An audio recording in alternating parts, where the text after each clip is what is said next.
सकल शत्रुवर्ग भाई भौणी मानक मोर ए अधम रविनारायण कोटि कोटि विनम्र प्रणाम। आज आपण मानक केतोटी अंगेली भेवा जिनस मुझे चाहूँगी। जदि आपण माने मध्य मो पर निजर कर्म क्षेत्र में या लगाई देखु बिना पैसा खर्च रे आमर बहुत उपकार लगे, बहुत उपकार है। आमर जो कलाकार भाई मानक मोर विशेष प्रणाम। आपण मैंने जे अंगेली भाई देखु तो जो कार्यकारी हो तेबे मोर कहबार कथा होची कला क्षेत्र में आमर कंठ को सुमधुर करने एवं सुउच्च करने आपण मैंने जदि प्रयास करुथांती तेबे बिना पैसा रे आपण मैंने या कर देखंतु।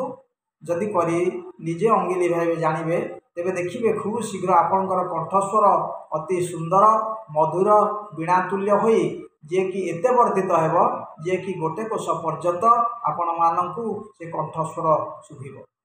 तेबे आज बिना पैसा से खर्च करबा न करी किपरि निजर कंठस्वर को सजाड़ी रखिबे से संबंध में मु आपण मानकु कहूछि। आपण माने केतोटी जे कि हमर बिना पैसा रे जोगाड़ करबा जिंस हला कोन हरिडा बच सुंठी मरीच या सम परिमाण रे आपण संग्रह करते। हरिडा बच सुंठी आ मरीच या सम परिमाण जोगाड़ करेंगे कौन करेंगे चूर्ण करेंगे। से ही चूर्ण को महू सहित ओरिजिनल भल महू सहित गोलाई देवे। गोलाई दे बरकोली प्रमाण गोली करते। से गोली को प्रतिदिन आपण जे कि गोटे गोटे गोली प्रतिदिन अभ्यास करंतु। देखिए आपण गोटे मास पूर्णांग कर देखंतु आपणकर कंठस्वर वीणातुल्य अति मधुर शुभिब। आ कंठस्वर लालितटा एते बढ़िबो जे कि आपणकर कंठस्वर गोटे कोश पर्यंत शुभिब। तेणु मु आपण मानक मोर अंगेली हेबा जिनस आज जहाँ कहूँ आपण मान निज कर्म क्षेत्र में लगाई निज अनुभव सूत्र रे देखंतु।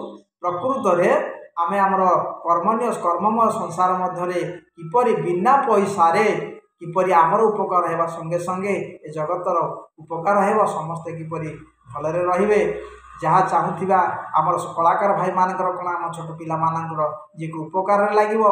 तेणु आपण मानक विनम्र प्रणाम करूचे ए रविनारायण।